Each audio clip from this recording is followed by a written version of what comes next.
Hello मेरे प्यारे बच्चों, आशा करता हूँ आप लोग सब बढ़िया होंगे। तो इस वीडियो में हम लोग आईसीसी फिजिक्स साइंस फिजिक्स से करंट इलेक्ट्रिसिटी का बहुत ही इंपॉर्टेंट टॉपिक को कवर करने वाले हैं कि EMF, terminal voltage, voltage drop और इंटरनल रेजिस्टेंस को समझने वाले हैं। बहुत बच्चों को कंफ्यूजन होता है, तो ध्यान से देखिए, सब समझ में आ जाएगा। बिना टाइम वेस्ट के स्टार्ट करते हैं। सबसे पहले मैं बोल रहा हूँ कि सेल क्या होता है।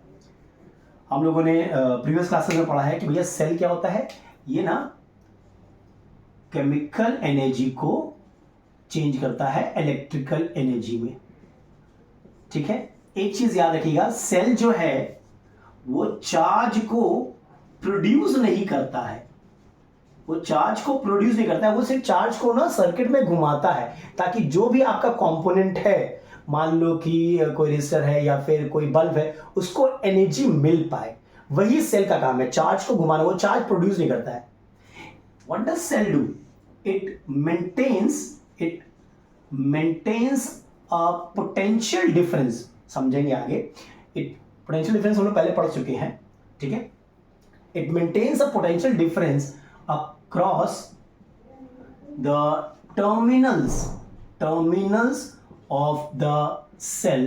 Terminals बोल लो या फिर आप कंडक्टर बोल लो या कैथोड, एनोड, इलेक्ट्रोड बोल लो, ठीक है। Maintains a potential difference between the terminals of the cell by chemical reaction.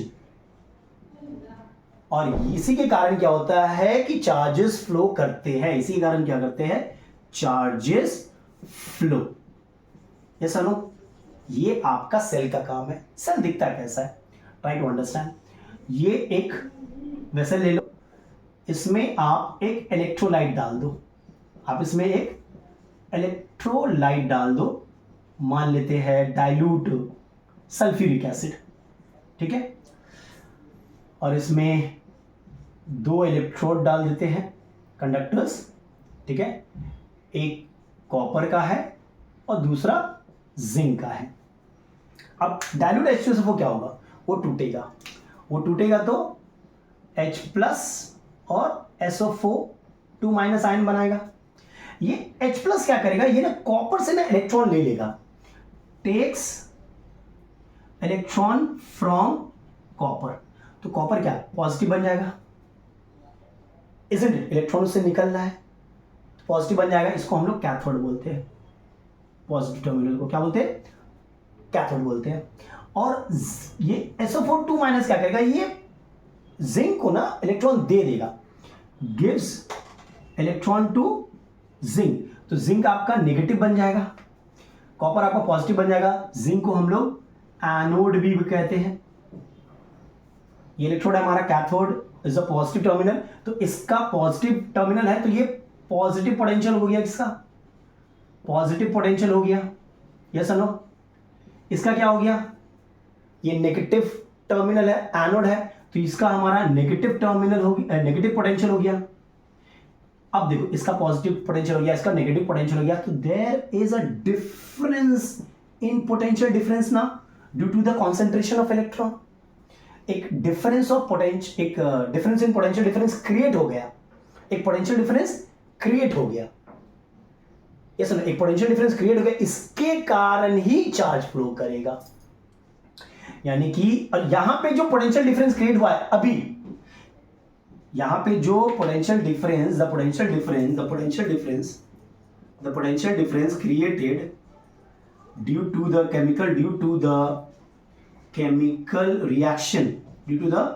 Chemical reaction in a cell, इसी को हम लोग ईएमएफ ऑफ द सेल कहते हैं। जब भी आप कोई सेल खरीदोगे तो उसमें उसका ईएमएफ लिखा रहता है। जैसे डैनियल सेल खरीद लो, उसमें आप देखना, डैनियल सेल ले लो, ठीक है, उसमें आप देखना लिखा रहता है 1.08 वोल्ट, मतलब यही ईएमएफ है। जो पोटेंशियल डिफरेंस क्रिएट हुआ है due to the chemical reaction inside the cell, when the cell is in open circuit, जब कोई करंट ड्रॉ नहीं हो रहा है। देखो, when no current is drawn from the cell, जब वो ओपन सर्किट में है, जब सेल आपका ओपन सर्किट में है, तो जो पोटेंशियल डिफरेंस क्रिएट हुआ है due to the chemical reaction, okay, उसी को हम लोग ईएमएफ ऑफ द सेल कहते हैं।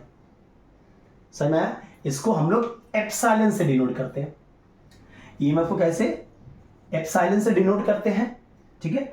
और इसका जाहिर सी बात है एसआई यूनिट क्या होता है? एसआई यूनिट होता है volt. So when no current is drawn from a cell, when the cell is in the open circuit, the potential difference between the terminals of the cell, due to the chemical reaction is known as EMF of the cell. समझ में आया? अब इसको हम लोग work done या energy spend से भी समझते हैं। देखिए अभी तो हम लोग समझ के भैया कि केमिकल रिएक्शंस होता है वहां पे, उसके कारण क्या होता है? उसके कारण एक पोटेंशियल डिफरेंस हो जाता है बिटवीन द टर्मिनल्स, क्रिएट हो जाता है। उसी पोटेंशियल डिफरेंस को हम लोग क्या कहते हैं? EMF of the cell. अच्छा, सेल को ना हम लोग इस तरह डिनोट करते हैं, ठीक है, पॉजिटिव नेगेटिव। चलो अब मान लेते हैं कि ये आपका सेल है, ठीक है। जस्ट अब मान लो एक इलेक्ट्रिकल कंपोनेंट हम लोग इससे जोड़ दिए, ठीक है, एक रेजिस्टेंस जोड़ दिया, बल्ब हो सकता है, कुछ भी हो सकता है, जोड़ दिए हम लोग, ठीक है। अब क्या होगा? क्योंकि यहां पे एक पोटेंशियल डिफरेंस क्रिएट हो चुका है,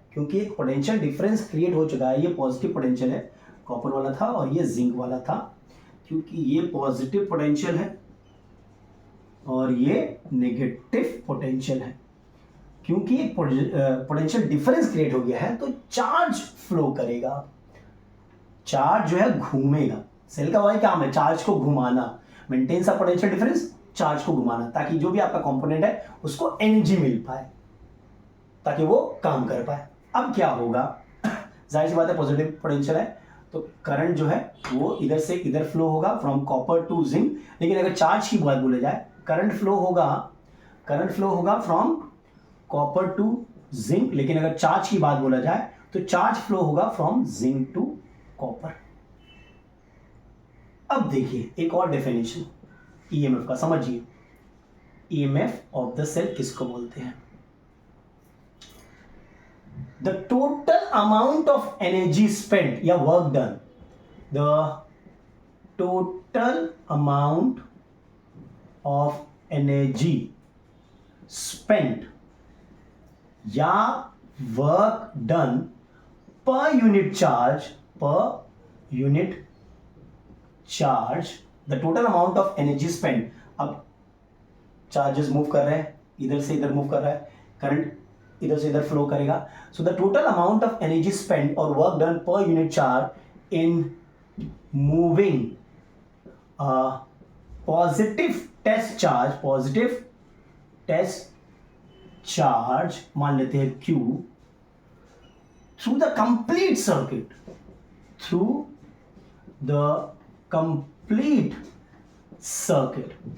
कंप्लीट सर्किट का मतलब है जो एक्सटर्नल पार्ट है और ये जो इंटरनल है। कंप्लीट सर्किट मतलब एक्सटर्नल सर्किट और आपका internal through the electrolyte also, internal through electrolyte.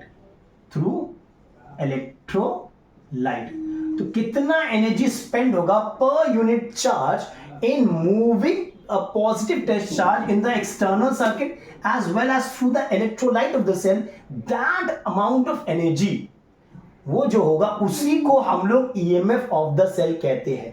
The amount of energy spent or work done per unit charge in moving a positive test charge through the complete circuit मतलब external circuit as well as through the electrolyte of the cell।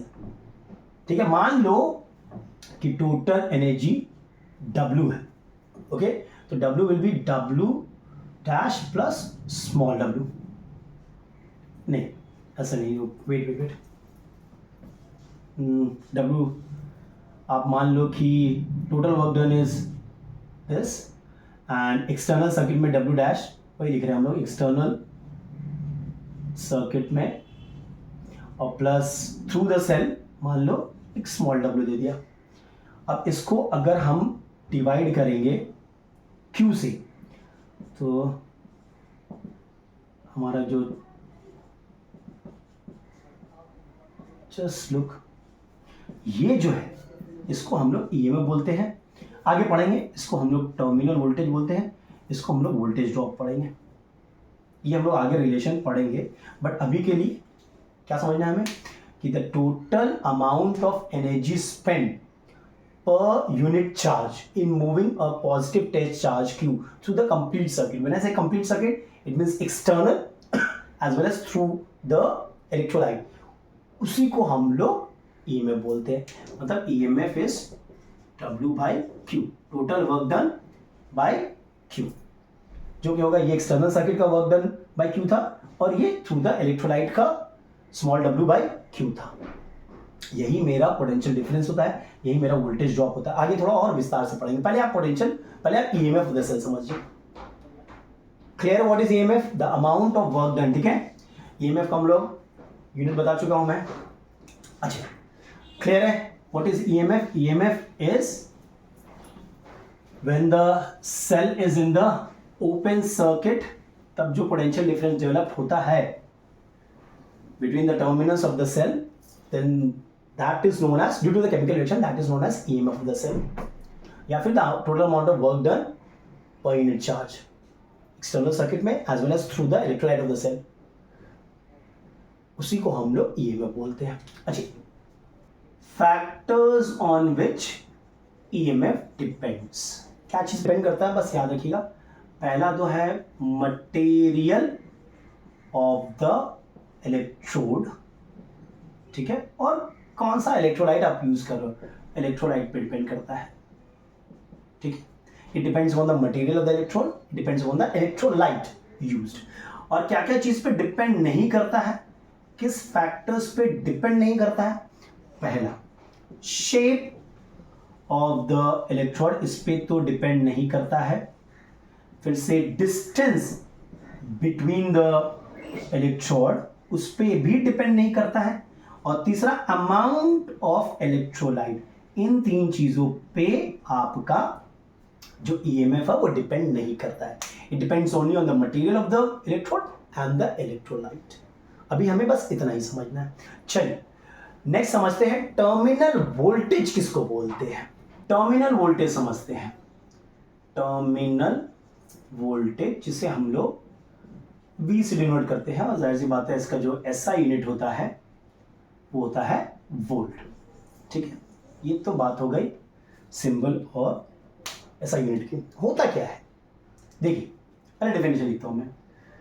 When current is drawn from a cell, drawn from a cell मतलब cell जो है आपका वो close है। when the cell is closed, when current is drawn from the cell, then the potential difference between the terminals of the cell is known as terminal voltage। देखिए EMF क्या था, when current was not flowing।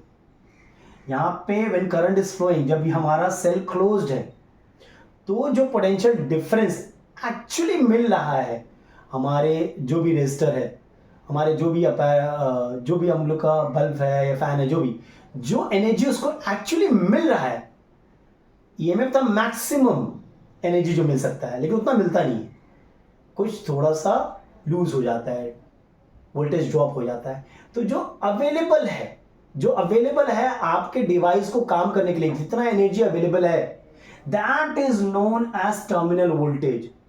जब cell आपका closed है, जब current flow हो रहा है, इसको ऐसे समझो, देखो ये आपका वेसल था, ठीक है, इसमें हम लोगों ने, ये मेरा इलेक्ट्रोड हुआ, ठीक है, मान लेते हैं कि करंट फ्लो हो रहा है, ये कॉपर का था, ये जिंक का था, ये पॉजिटिव ये नेगेटिव टर्मिनल, ठीक है, डाइल्यूट H2SO4 हम लोगों ने यूज किया।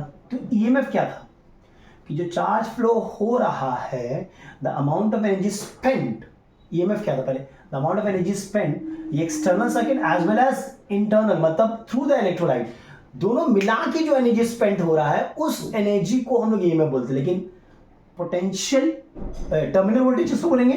देखिए ये जो आपका जो एक्सटर्नल सर्किट है, सिर्फ यहां पे जो एक्सटर्नल, यहां पे जो एनर्जी स्पेंड हो रहा है, the amount of energy, the amount of energy spent per unit charge, the amount of energy spent per unit charge in taking a positive test charge around the circuit connected across the terminal of the cell, cell, उसी को हम लोग potential terminal voltage बोलते हैं, terminal voltage of the cell बोलते हैं। Again terminal voltage क्या होता है कि यहां पे जो एनर्जी स्पेंड हो रहा है, नॉट यहां पे, ठीक है, अगर यहां का एनर्जी ऐड कर दोगे तो आपको ईएमएफ ऑफ द सेल मिल जाएगा। सिर्फ इधर का एनर्जी जो है, the amount of energy spend over here, that is known as external circuit में जो amount of energy spend हो रहा है to carry the charge, positive test charge, उसी एनर्जी को हम लोग बोलते हैं, क्या बोलते हैं, टर्मिनल वोल्टेज। क्लियर है? यहां पे कितना एनर्जी स्पेंड हो रहा है, जब सेल मेरा क्लोज है, जब करंट फ्लो करना स्टार्ट किया, ईएमएफ मैक्सिमम एनर्जी अवेलेबल था, लेकिन उतना नहीं मिलता है हमारे आर्टिकल को, कोई सी भी चीज़ को, हमारे रेजिस्टर को उतना नहीं मिलता है, थोड़ा कम मिलता है, थोड़ा लॉस्ट हो जाता है, समझे? पोटेंशियल ड्रॉप जो हम आगे पढ़ेंगे। तो terminal voltage, the amount of energy spend per unit charge in taking a positive charge around the circuit connected across the terminal of the cell is known as terminal voltage, इसको हम लोग we से denote करते हैं। Clear है? बाहर यहां पे कितना एनर्जी स्पेंड हो रहा है, जब सेल हमारा क्लोज्ड है, करंट फ्लो हो रहा है, और अगर इलेक्ट्रोलाइट के थ्रू जब चार्ज फ्लो हो रहा है, तब जो एनर्जी स्पेंड हुआ उनको इससे ऐड कर दिएगा तो आपको ईएमएफ मिल जाएगा। मतलब टर्मिनल वोल्टेज क्या होगा, W dash by Q, W dash क्या है, वर्क डन, ठीक है, कितना एक्सटर्नल सर्किट में कितना वर्क डन हुआ टू टेक द चार्ज। चलो ईएमएफ हो गया, टर्मिनल वोल्टेज हो गया, पोटेंशियल ड्रॉप समझते हैं क्या होता है। चलिए वोल्टेज ड्रॉप समझते हैं। देखो ये तो क्लियर हो गया भैया कि ईएमएफ जो है of the cell is always greater than the terminal voltage. अगर हम टर्मिनल वोल्टेज को कैपिटल वी से डिनोट कर रहे हैं, ईएमएफ को एप्सिलॉन से डिनोट करते हैं, टर्मिनल वोल्टेज को कैपिटल वी से, वोल्टेज ड्रॉप को स्मॉल वी से। तो ईएमएफ हमारा बड़ा है टर्मिनल वोल्टेज से। जो सेल जितना मैक्सिमम पोटेंशियल डिफरेंस प्रोवाइड कर सकता है, मैक्सिमम एनर्जी प्रोवाइड कर सकता है, उतना होता नहीं, कुछ एनर्जी लॉस हो जाता है।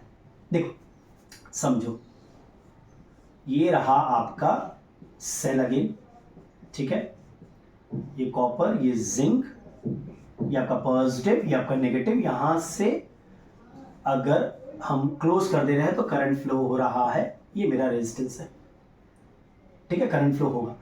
तो देखो ईएमएफ क्या था कि the amount of energy spend यहां पे प्लस यहां पे, उसको हम लोग ईएमएफ बोलते हैं। टर्मिनल वोल्टेज क्या था कि the amount of energy spend यहां पे आउटसाइड द सेल, समझ लो।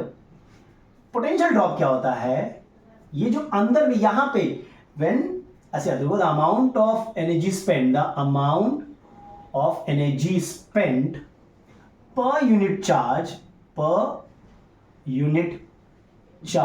in moving a positive test charge through the electrolyte of the cell, through the electrolyte of the cell। यहां पे इस जगह में जब चार्जेस को अगर हम मूव करेंगे, पॉजिटिव टेस्ट चार्ज को हम मूव करेंगे थ्रू द इलेक्ट्रोलाइट, तो जो एनर्जी स्पेंड होगा उसी एनर्जी को हम लोग कहते हैं पोटेंशियल ड्रॉप। समझे?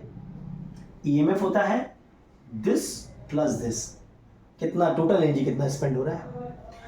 टर्मिनल वोल्टेज होता है कि आउटसाइड द सेल कितना एनर्जी स्पेंड हो रहा है when the cell is closed, EMF open था। और टर्मिनल वोल्टेज ड्रॉप क्या होगा? टर्मिनल वोल्टेज हो गया आउटसाइड, और वोल्टेज ड्रॉप क्या होगा? Inside the cell through the electrolyte. अगर हम पॉजिटिव टेस्ट चार्ज को मूव करें तब कितना एनर्जी स्पेंड होगा, उसी को हम लोग वोल्टेज ड्रॉप बोलते हैं। ये यूजफुल नहीं है, it is in the form of heat, it is liberated. समझे? मतलब अगर मान लेते हैं कि यहां पे टोटल वर्क डन W है, टोटल वर्क डन W है, and W dash is the work done in the external circuit, and small w is the work done in moving a positive test charge through the electrolyte of the cell, small w। ठीक है, तो conservation of energy से ये होगा, capital W will be equal to W dash plus W। W dash मतलब यहाँ पे small w मिलता है, यहाँ पे टोटल को हम लोग कैपिटल ले रहे हैं। इसको अगर Q से हम लोग डिवाइड कर दे, work done per unit charge, तो ये हो जाएगा ईएमएफ, ये हो जाएगा टर्मिनल वोल्टेज, और ये हो जाएगा potential drop of the cell. ये एनर्जी आपके अवेलेबल नहीं होता, इसलिए ईएमएफ जो है वो होता है बड़ा, पोटेंशियल टर्मिनल वोल्टेज से हमेशा बड़ा होता है।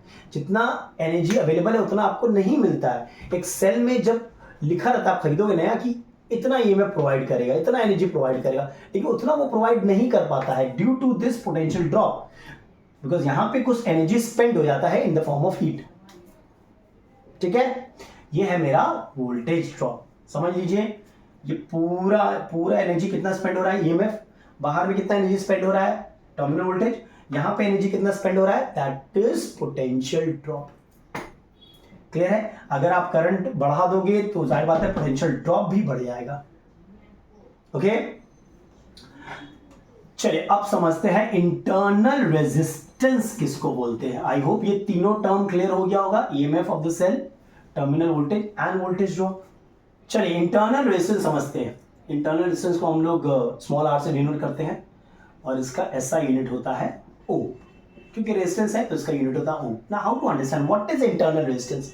देखो, जब एक सेल जो है वो क्लोज्ड है तो करंट फ्लो होता है। करंट फ्लो होता है outside the cell due to flow of electron, और inside the cell due to flow of ions through the electrolyte.